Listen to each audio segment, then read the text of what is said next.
কক্সবাজার রেলওয়েকে অবিলম্বে এখান থেকে তুলে দিতে হবে। 10 লাখেরও বেশি মানুষ প্রত্যক্ষভাবে দুর্ভোগের শিকার হয়। চলতি মাসের 7 থেকে 12 তারিখের মধ্যে টানা অতি ভারী বর্ষণ, উজান থেকে নেমে আসা পাহাড়ি ঢল এবং আন্তঃসীমান্ত নদ-নদীর অস্বাভাবিক পানি বৃদ্ধির ফলে বাংলাদেশের দক্ষিণ পূর্ব, উত্তর পূর্ব ও উত্তরাঞ্চলে সাম্প্রতিক সময়ের অন্যতম বড় বন্যা ও জলাবদ্ধতা পরিস্থিতির সৃষ্টি হয়। চট্টগ্রাম, কক্সবাজার, রাঙ্গামাটি, বান্দরবান, খাগড়াছড়ি, মৌলভীবাজার, হবিগঞ্জ, সিলেট, সুনামগঞ্জ, নেত্রকোনা, ব্রাহ্মণবাড়িয়া, ময়মনসিংহ, শেরপুর, রংপুর, কুড়িগ্রাম, লালমনিরহাট, নওগাঁ সহ অন্তত 17টি জেলা ক্ষতিগ্রস্ত হয় এবং 10 লাখেরও বেশি মানুষ প্রত্যক্ষভাবে দুর্ভোগের শিকার হয়। বিশেষ করে চট্টগ্রাম, কক্সবাজার এবং পার্বত্য চট্টগ্রামের 3 জেলায় বন্যা, ভূমিধস ও দীর্ঘস্থায়ী জলাবদ্ধতার কারণে ব্যাপক প্রাণহানি, অবকাঠামোগত ক্ষয়ক্ষতি ও জীবিকা বিপর্যস্ত হয়েছে। চট্টগ্রামে 15টি উপজেলা প্লাবিত হয়ে প্রায় 6 লক্ষ মানুষ ক্ষতিগ্রস্ত হয়েছে এবং অন্তত 13 জনের মৃত্যু হয়েছে।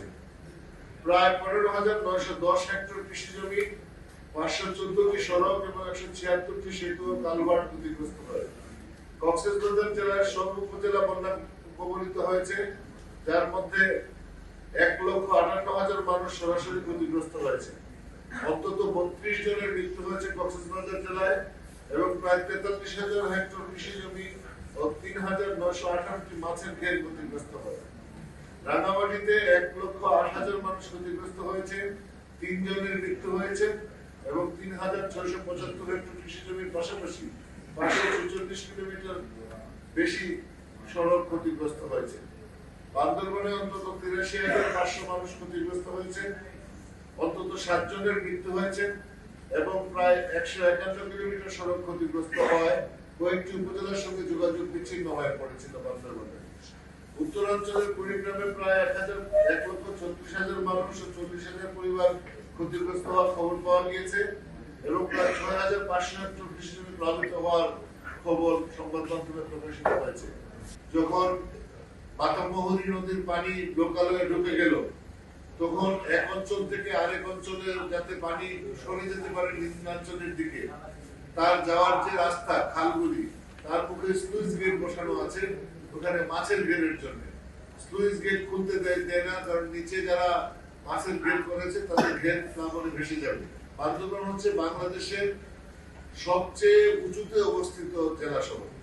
বান্দরবান হচ্ছে সমুদ্রপৃষ্ঠ থেকে সবচেয়ে উঁচুতে, কিন্তু গত 2023 সাল থেকে প্রতি বছর বৃষ্টিতে বান্দরবনে 2তলা 3তলা পানির উপর ভিত ভরে যায় এবং এটা ভরে যায় একটাই কারণে, সেটা হচ্ছে 2023 সালে ঢাকা, চট্টগ্রাম, কক্সবাজার রেলওয়ে প্রতিষ্ঠিত হয়েছে। এই চট্টগ্রাম টু কক্সবাজার যে রেলওয়ে, এটা আমাদের কর্ণফুলী নদী ব্যবস্থা, যেটা আমাদের দেশে 4টা নদী ব্যবস্থা রয়েছে। একটা হচ্ছে গঙ্গা, একটা ব্রহ্মপুত্র, একটা বরাক মেঘনা, আর আরেকটা কর্ণফুলী নদী ব্যবস্থা যেটা পার্বত্য অঞ্চলে অবস্থিত। এই কর্ণফুলী নদী ব্যবস্থার যে পুরা অঞ্চল, এই অঞ্চলের পানি সাগরের একদম পাহাড়ি অঞ্চল, এটা তো অন্যরকম। এই জায়গা কিন্তু টেকটনিক প্লেট যদি আপনারা চিন্তা করেন, আজ থেকে 7 কোটি বছর আগে যখন এই অঞ্চলে হাওর এবং হিমালয় আরাকান মাউন্টেন রেঞ্জ তৈরি হয়, তখন ইন্ডিয়ান প্লেট এসে ঢুকে গিয়েছিল ইউরেশিয়ান প্লেটের নিচে। এই ইউরেশিয়ান প্লেটের যে অংশ, এই অংশটা তার অংশ, এই জন্য এখানে এখনো পাহাড় আছে। কাজে এখানে পানি খুব দ্রুত নিচে নেমে আসে এবং এই দ্রুত নেমে আসার যে মুখটা, সাগরের মুখটা, সেখানে একদম চিটাগাং থেকে কক্সবাজার পর্যন্ত রেল লাইনটা বানিয়ে দেওয়া হয়েছে।